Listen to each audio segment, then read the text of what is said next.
Hello everyone, this is Tim with Online Big Blue bringing you the best in New York Giants sports talk and entertainment.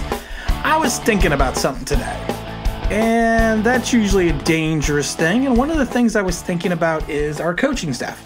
Not just our coaching staff from the perspective of the offensive and defensive quarters, more from just the perspective of the head coach himself. Now, I was very surprised when they hired Mr. Joe Judge.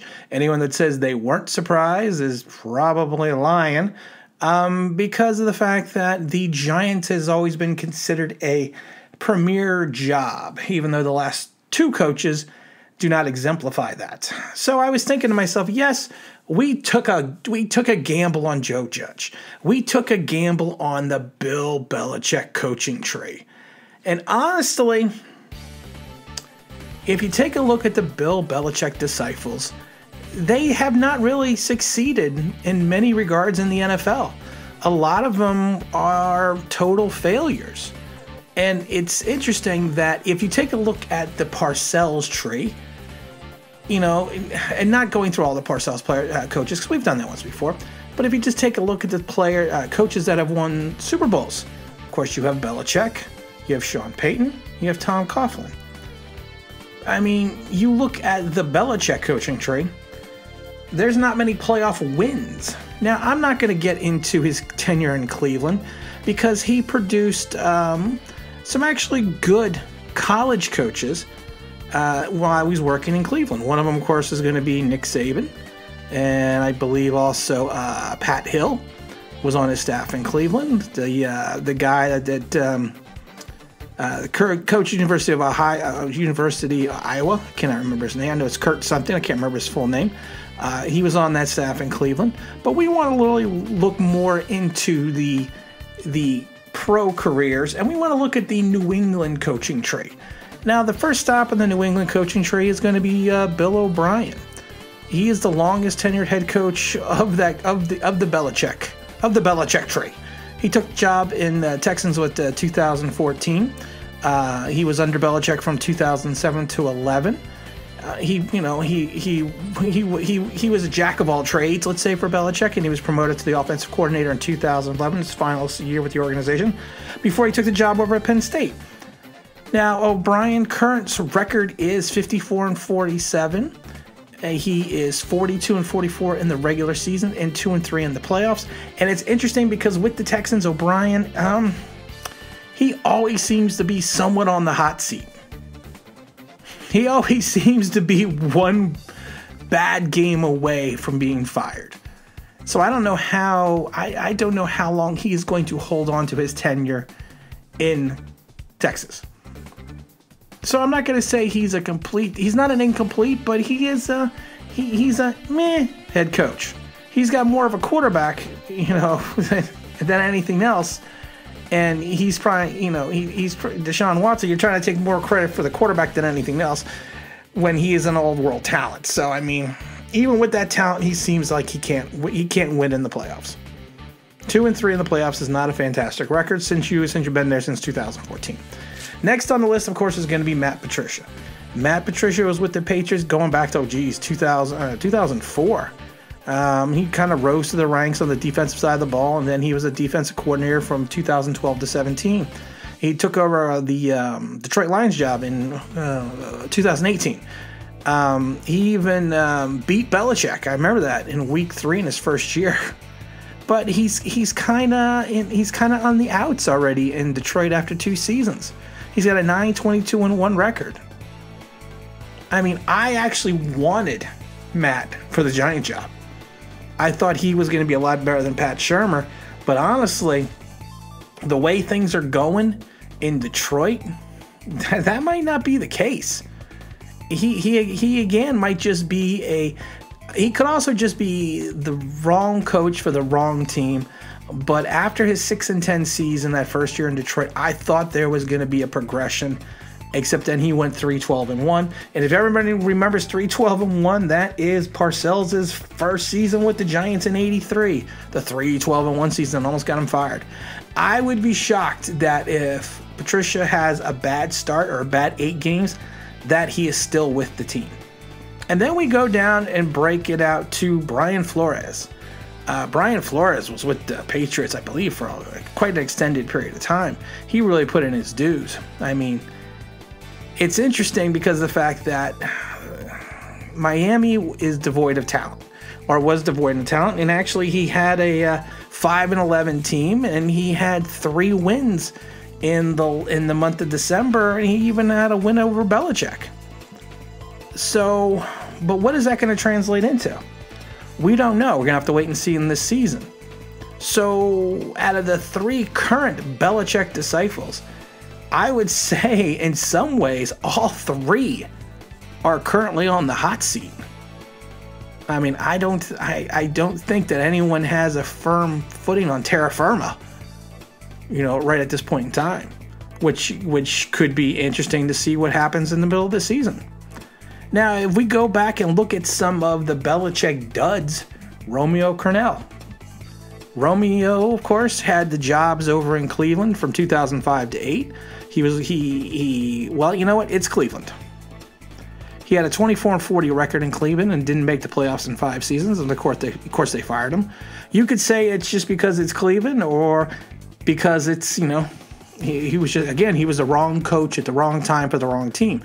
But then he got another shot when he replaced Todd Haley, who was fired mid-season in 2011. But Romeo went 4-15 with the Chiefs and was fired after the 2012 season.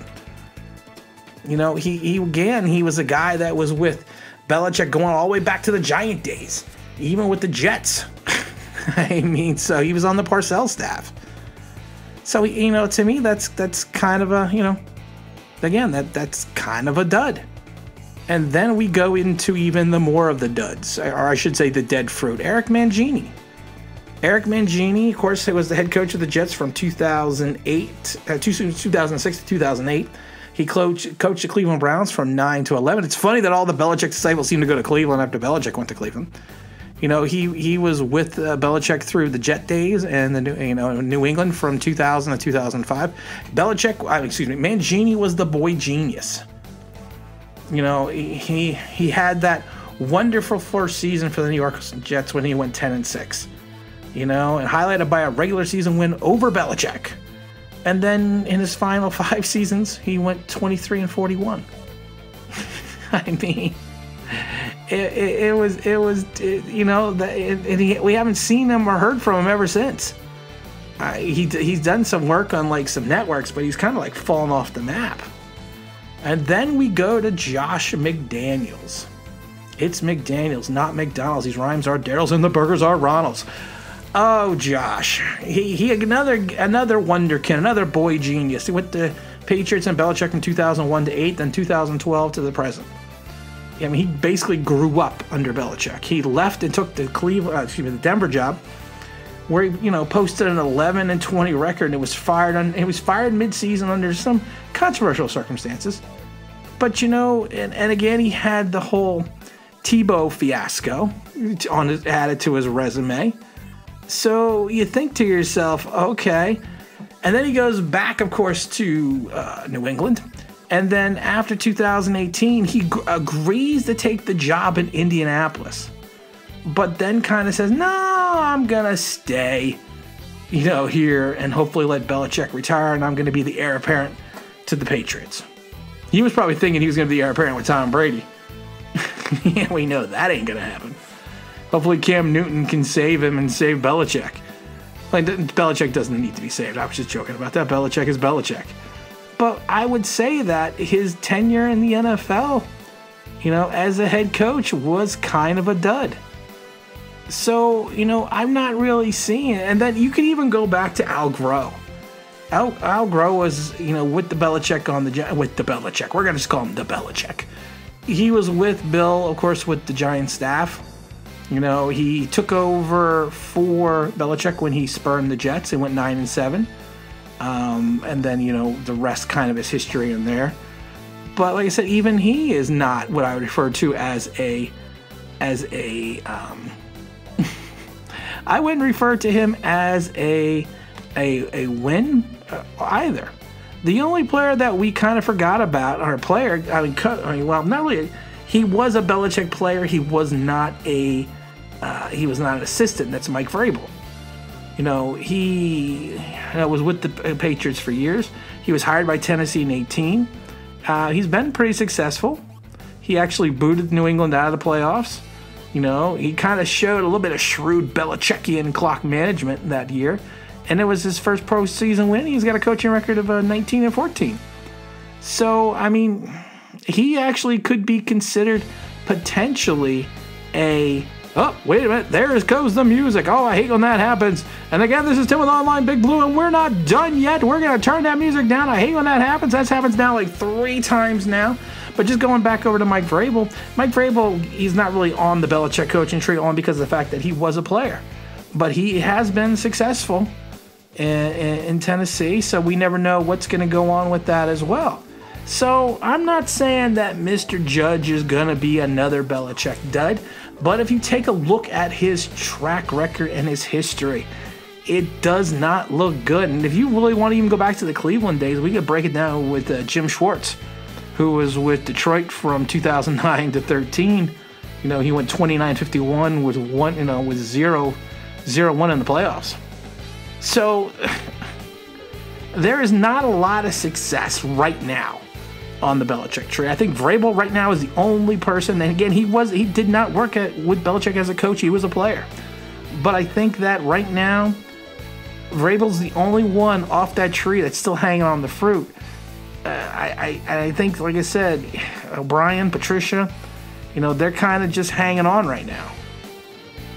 So we have to just wait and see. I'm not saying Joe Judge is going to be a dud. I'm not saying that he is not going to be the next Belichick. I'm just saying that we have to hope that Gettleman took this shot and that this shot is really going to go through the hoop, because at this point in time, we cannot have 3 strikes you're out and another failure at the head coach. I think Joe's going to, if he sticks to his word and does what he says he's going to do and let his assistants coach and he's going to be the CEO, I think we're going to be all right. And like I said, I predict this go 9-7 into the playoffs. But again, this is Tim with Online Big Blue, bringing you the best in New York Giants sports talk and entertainment. You can follow us on Twitter at OnlineBigBlue1, or you can just drop us a note at onlineBigBlue@gmail.com. And again, this is Tim with Online Big Blue, bringing you the best in New York Giants sports talk and entertainment. And as always, if you could like, if you could subscribe, if you could ring that bell, I think you know what that means. That would be awesome.